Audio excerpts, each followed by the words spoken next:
Tantum est quod ex omnibus vis partibus constant. Sesuatu dikatakan sempurna apabila di setiap baginya sudah lengkap. Assalamualaikum warahmatullahi wabarakatuh. Shalom, Om Swastiastu, Namo Buddhaya, salam sejahtera bagi kita semua.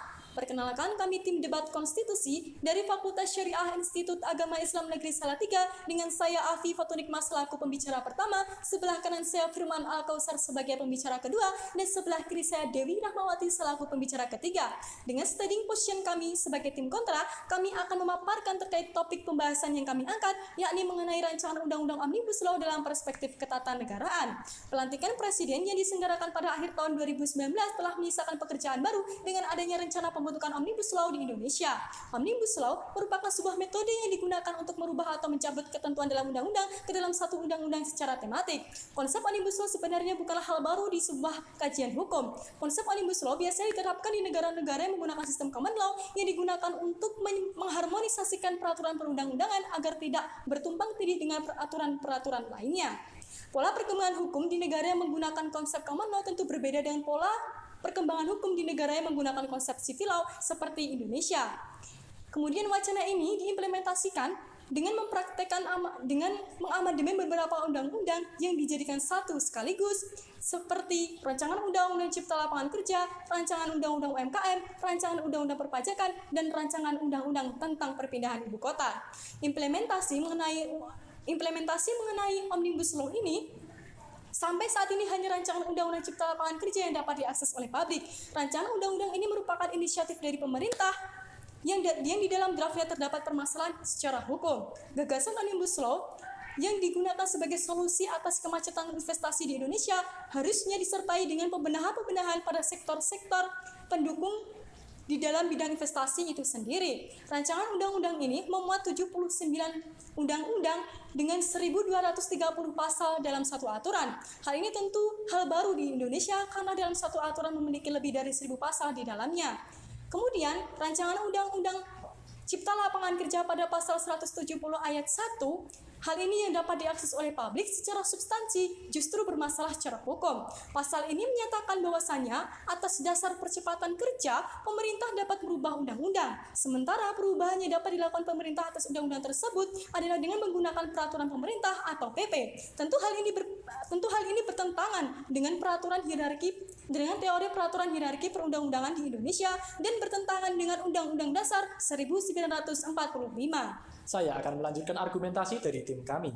Berdasarkan data yang dirilis oleh World Economic Forum pada tahun 2019, faktor utama yang menghambat investasi di Indonesia adalah korupsi.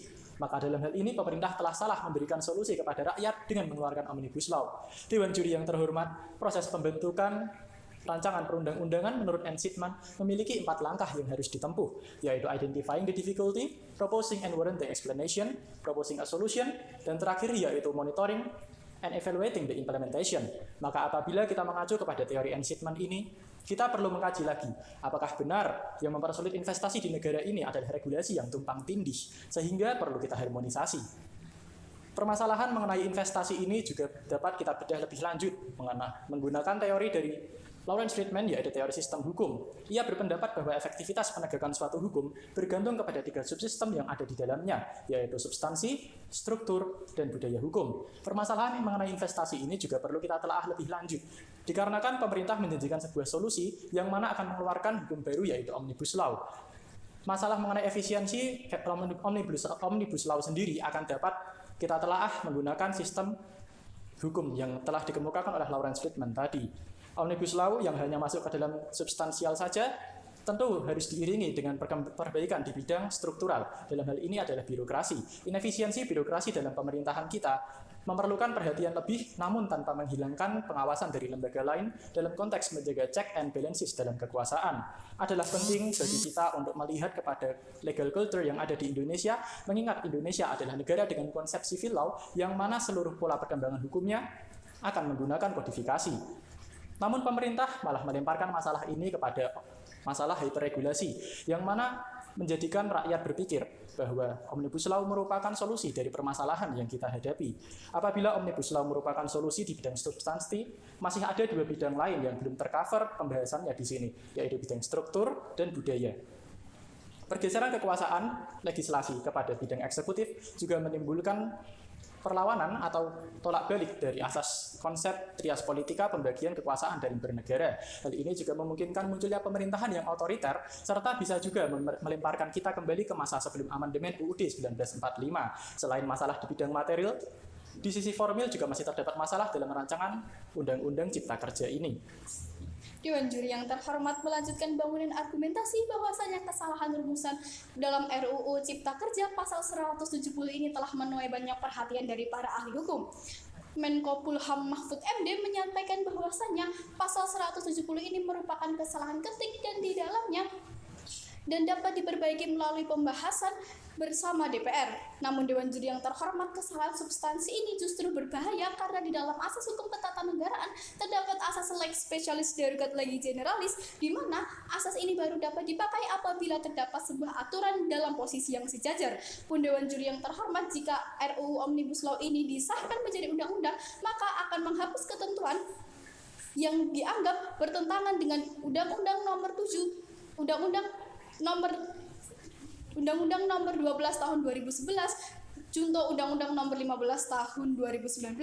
Pun Dewan Juri yang terhormat, dasar percepatan kerja ini tidak diatur lebih lanjut dalam definisinya, maka pemaknaannya pun akan menimbulkan interpretasi subjektif oleh eksekutif dalam pelaksanaannya, sehingga akan bertentangan dengan undang-undang yang dianggap bertentangan dengan percepatan kerja yang dilakukan oleh pemerintah. Pun Dewan Juri yang terhormat, pasal ini pun juga bertentangan dengan Undang-Undang Dasar 1945 yang menyatakan bahwasannya kekuasaan legislatif berada di tangan Dewan Perwakilan Daerah, Dewan Perwakilan Rakyat. Dewan Juri yang terhormat, Forum Rakyat Indonesia yang merupakan perkumpulan masyarakat sipil yang terdiri dari 40 kelompok menyatakan bahwasannya Satgas Omnibus Law yang terdiri dari 138 orang ini tidak melibatkan organisasi atau asosiasi masyarakat, yang mana komposisi 138 orang ini terdiri dari 76 orang dari pemerintah, 50 orang dari pengusaha, dan 12 orang dari akademisi.